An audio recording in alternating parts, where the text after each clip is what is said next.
Real estate investors are ignoring the most powerful financing tool in existence, and it's costing them deals and profits. DSCR loans let you qualify for investment properties based on the property's income, not your personal income. Yet 99% of investors never even consider them.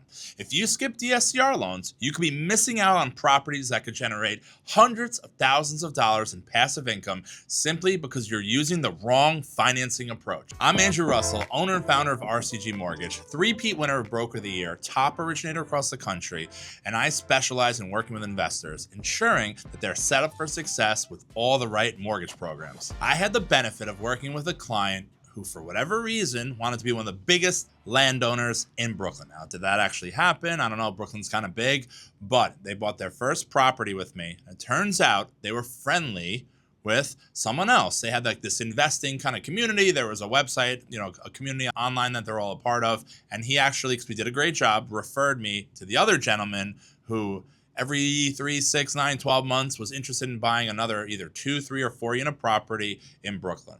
Now, the guy had a great mortgage guy allegedly before me, but it turns out after the fourth, all sorts of bad things were happening on the pre-approval side. He wasn't getting approved. It wasn't for enough. They were saying that he was limited and asking for him to get a cosigner. So it turns out we spoke to him. And although there are some basic guidelines that he wasn't eligible to get pre-approved again for a conventional loan, it was the easiest pivot into a DSCR mortgage. Now, DSCR is, again, on a 1, 2, 3, or 4 unit property, typically, or a condo, it is available for 5+ units. You put down at least 20%, sometimes 25%, and it's all on the market rent. Now, he didn't even know about this, how being, one of the biggest landowner or property owners in Brooklyn, which was his goal. I have no clue how he didn't know about this. All the better for all of us. And we were able to pre-approve him for whatever he wanted. He had tons of liquidity. He had tons of money saved, over the last decade or so. And he wanted to take it and invest it into real estate, all in Brooklyn. Where Brooklyn at, right? I mean, you know the song. Obviously, shout out to Brooklyn.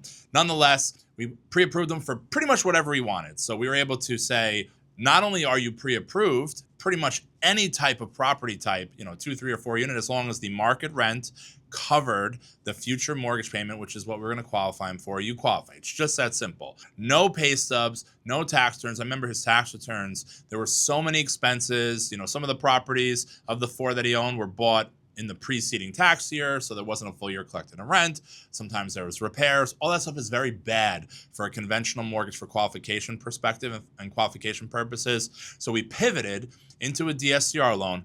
We needed none of that paperwork. He was super excited. At the time, we just needed 1 month of his bank statement because eventually it will season out a little bit longer. 1 month showing all the money. I think he had, a couple $1 million in cash with Chase. I'll never forget. And we were able to qualify him for whatever he wanted. So any of these properties, he typically put down for best case pricing 25%. So as long as that mortgage at the going interest rate, as long as the market rent of all the units, not the actual rents, the actual market rent, what the property could command in rent after he purchased it, as long as that covered the mortgage, including taxes and insurance, he qualified. And guess what?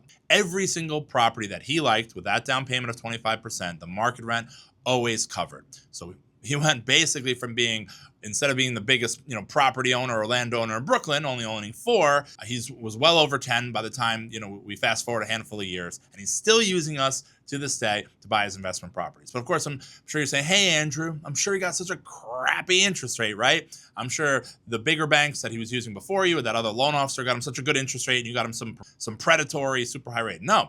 So actually right now, DSCR mortgages, the rate is pretty much in line of 2 teachers buying a 1-family home with 30% down. Now, there is a little snafu to it. Sometimes DSCR loans, which again stands for debt service coverage ratio. Sometimes these loans have prepayment penalties. And all that means is if you pay it off or sell your property within the prepayment term, whether it's 1, 2, 3, 4, or 5 years, there's a small financial penalty. Nothing bad happens. It's not an adjustable. You're not losing your house. It just means that the lender, whoever's servicing it, is going to give you this great interest rate, but they want to make sure that you stay in this mortgage and you pay it on time for the first, 1, 2, 3, 4, or 5 years. And if you do, they're going to give you better pricing. But if you don't, if you sell or you refinance or you just pay the loan off before the prepayment term ends, just a small penalty that's typically assessed. But that's really, as long as that works for you, the interest rates are always pretty much similar to the most vanilla with the greatest credit scores. Of course, hey, Andrew, it sounds so easy. Something you're putting the wool over our eyes. You're misleading us. It's never this easy in life, right? No. Again, I say it all the time, guys. Repeat after me. He or she who lends the money makes the rules.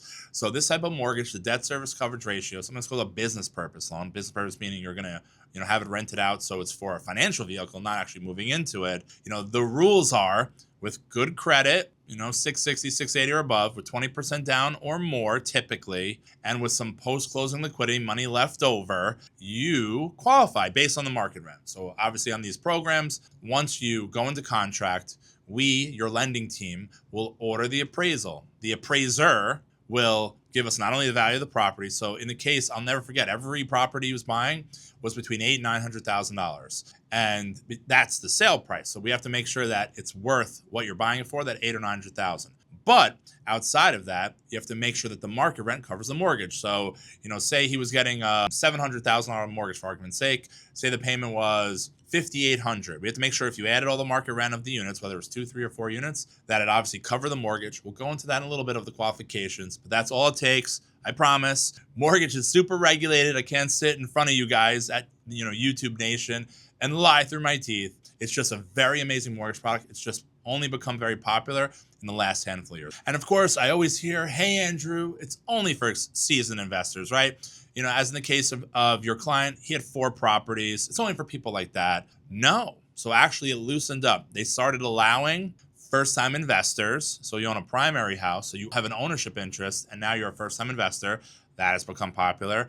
And even better than that, they're allowing first-time buyers. Maybe you don't even have a primary house, and this is your first purchase, but instead of, there's a lot of social media videos saying buying a primary home instead of renting is actually stupid. Take that money and buy an investment and live the dream and rent forever. Whether you believe that or not, I'm not quite sure. You never know in the shorts what's actually true or not, but nonetheless, you get a DSCR loan off market rent as a first-time buyer. They're going to check maybe that you pay rent and then you have, liquidity and all this different stuff, but it is now available. And that's because for whatever reason, these mortgages, the clients that are taking these mortgages out are paying them on time. The more you pay these on time, as a whole, for the industry, the better pricing improves. So because of that, they're becoming very aggressive.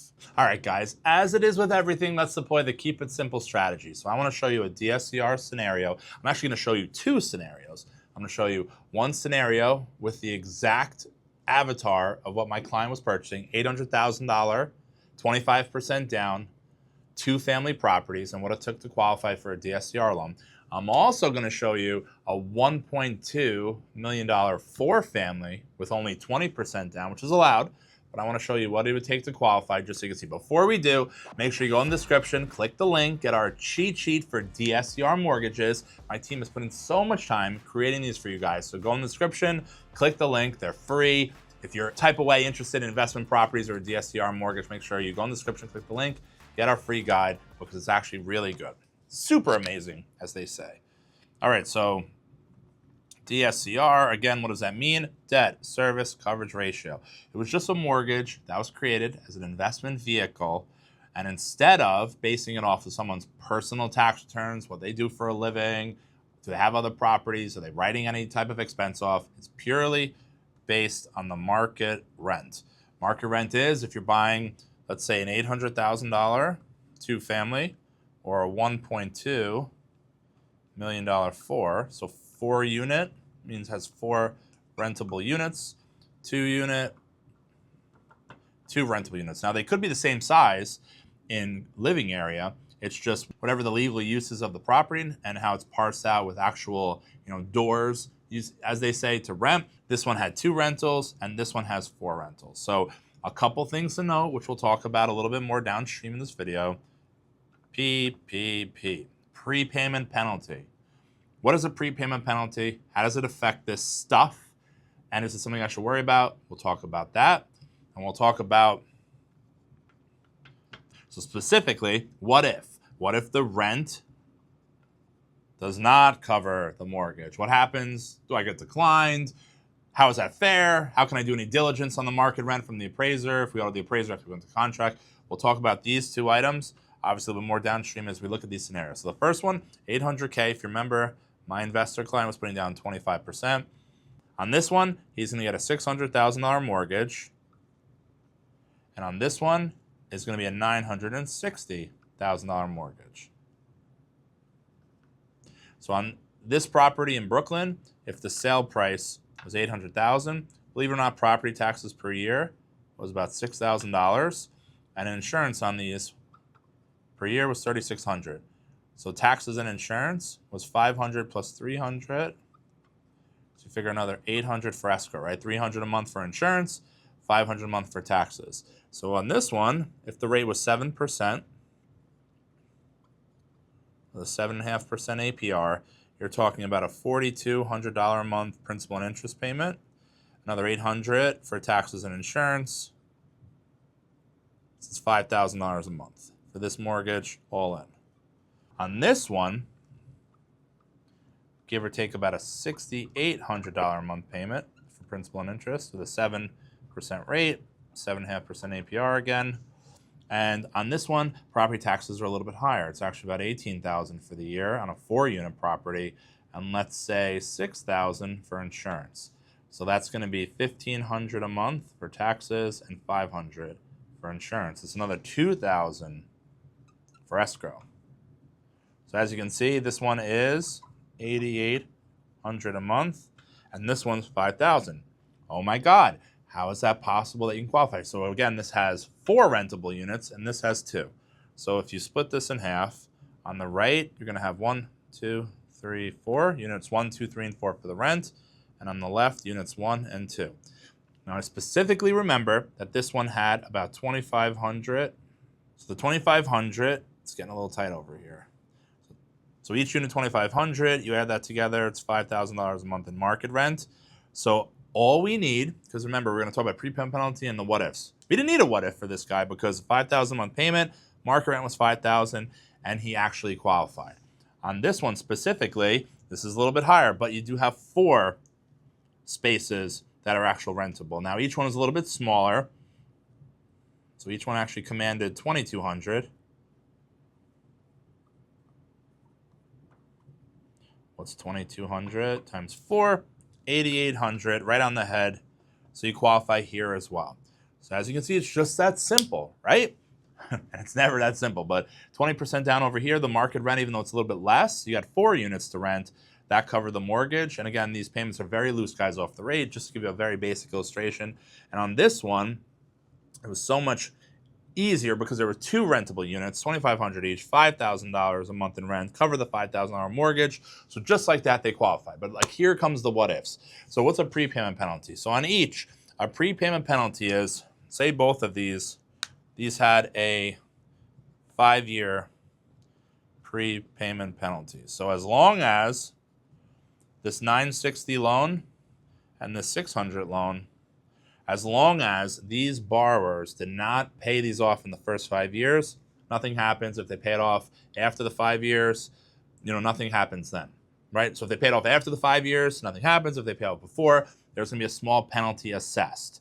Now, how would you avoid that? Not everyone's like, hey, Andrew, that just sounds weird. I don't want a prepayment penalty. So you could potentially do a 4-year, a 3, a 2, a 1, or maybe even no prepayment penalty. Now the catch is, if the going rate on these was 7%, the rate as you go down in the prepayment penalty side, so if you only want a 4-year, 3, 2, 1, or even a 0, the rate goes up. Or rate stays the same.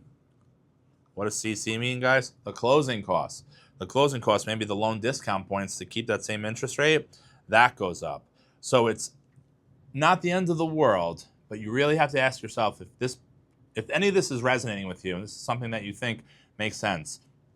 From a prepayment perspective, are you going to either sell or refinance in the first 5, 4, 3, 2, 1 years? If you have a specific amount of time, maybe you don't want to do the 5-year program. Maybe you want to do a little bit less. Maybe the rate's a little bit higher. Maybe instead of 7%, it's 7.5%. But maybe because the cash flow, maybe the market rent on each unit is $3,000. So if you had $3,000 a unit times 4, that's $12,000. So $12,000. If this $8,800, say the mortgage payment went into the $7,000s just for the mortgage, it's still higher. So maybe you do no prepayment penalty. Maybe the rate's 8%, or the closing costs are a little bit higher. But it's just always good to make sure if you're doing these type of mortgages, speak with your loan officer and say, hey, is there a prepayment penalty? If so, what is the rate pricing or the closing cost that changes for less than 5 years? Same thing with this one again. that interest rate, maybe this payment of $5,000 would start going up if you did a lower prepayment penalty but didn't want to increase the closing costs. In that case, we go into the second, big glaring thing, the what if. So what if, guys? What if this $5,000 a month in payment? What if this $8,800 in payment? What if the market rent is actually lower than that? So originally, the loan would be declined, which really stinks. But now you can actually get away with less rent versus the actual payment. So what's the catch? Catch is sometimes at 20 or 25% down, you might have to put an extra 5% down. That's maybe, number one. Number two, maybe that interest rate at 7%. Maybe it's 7.5 to start with a 5-year prepayment penalty, as we said, for the best case rate pricing instead of 7. So there is a way still, if the market rent is less than the actual mortgage payment, you still can get the mortgage, believe it or not. Why? It's an aggressive guideline, but it's doable with many lenders. It just means the rate pricing will get a little bit worse. And there are actually some lenders who you can get away with putting 25 or 30% down and have no market rent check. Now, why would you do that? It sounds so simple. Why wouldn't you do that? Because the interest rate offering goes up even more. So say the average rate is 7% with 25% down with a 5-year prepayment penalty right now. If you put 25% down with no income check, no market rent, just purely on the credit and on your asset portfolio, you might have a rate at 8.5, maybe 9.25. It's a lot higher. So of course, highest and best option is just going off of the market rent specifically to make sure that it covers with the 5-year prepayment penalty. There's plenty of options in between, but it always makes sense to a high-level consultation with your loan officer and see which one definitely makes the most sense for you. Now, if you love DSCR loans, but you want to dive deeper into more granular questions, make sure you watch this next video, guys, so you can approach your next deal with confidence. Click the link here.